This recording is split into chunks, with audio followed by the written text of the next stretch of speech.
Well,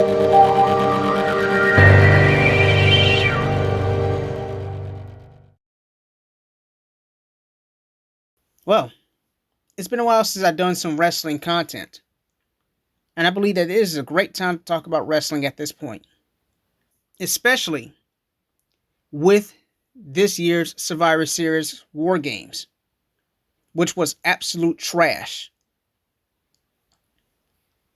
This was one of the worst pay-per-view PLEs over throughout his 4-year history.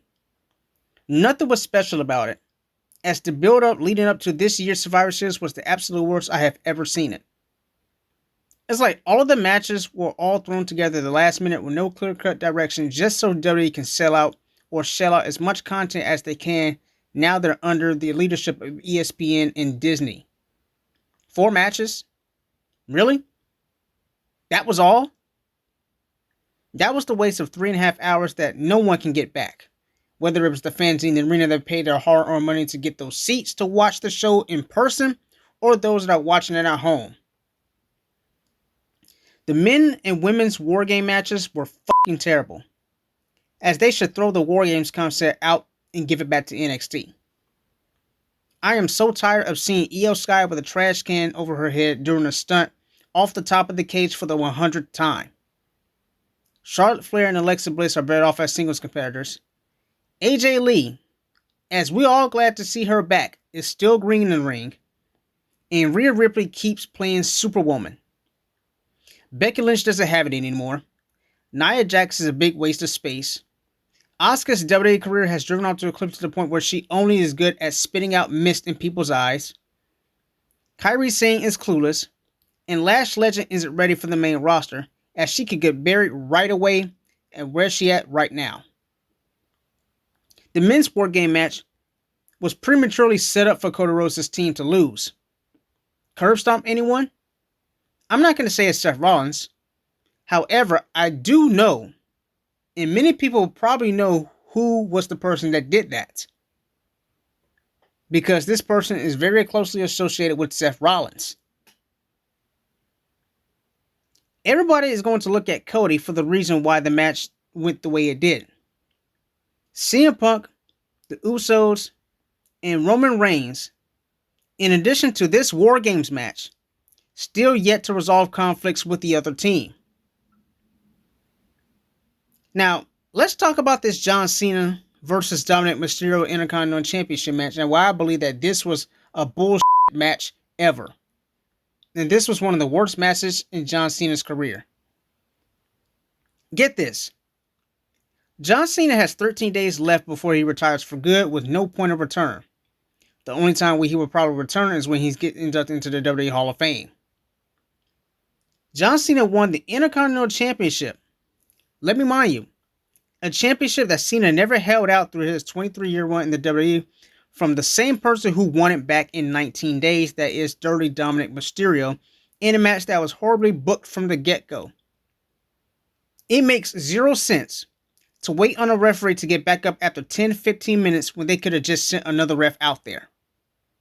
Instead, Roxanne Perez, Raquel Rodriguez, Finn Balor, JD McDonough, the whole entire Judgment Day with the return of Liv Morgan, in which nobody was talking about until tonight, gave Dominic an inch and attacked Cena just so Dominic can hurry up and get the title back because Cena is no longer going to be in the WWE anymore. Triple H really f***ed Cena over with this match.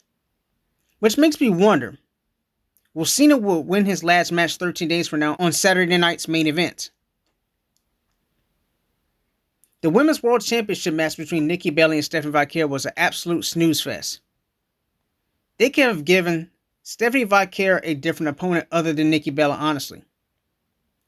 What the fuck has Nikki done lately to even get a shot at Vaquer's title, other than turning heel at an unexpected time like she always had did during her original WWE run? That match was a waste of time. And I knew Vaquer was going to retain because this is her division now. Nikki had her time and already had been champion for almost a year during her prime. And before I go, I'll say this. Who gives a shit about Petco Park having a sellout crowd of 46,000 people for this year's Survivor Series WarGame? That pay-per-view PLE was absolute shit. It was a shit show from head to toe. Nothing good or surprising came out of it. What a waste of 3.5 hours on a Saturday night to where I could have watched the other competition known as AEW. I hate to throw that name out there, but that's what I should have been watching.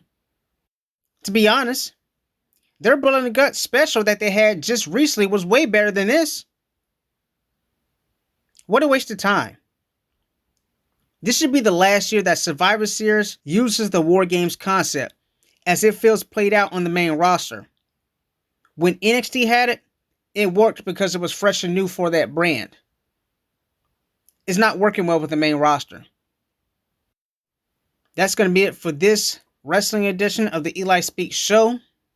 Yeah, Survivor Series was the waste of time in hours for people that spent their hard-earned money watching from home or watching in the ballpark tonight at Petco Park in San Diego. Because from what I've heard and from what I've seen on social media, the fans were literally booing the minute the event ended. So that should tell you something, that Triple H is not good at booking a show. Not compared to Shawn Michaels, his buddy. What a waste of time. Those War Game matches were pointless from the get-go. And as always, please like, comment, share, subscribe, and thanks for listening. Oh, and if you're an NFL fan, go and support my NFL content and go watch those videos there.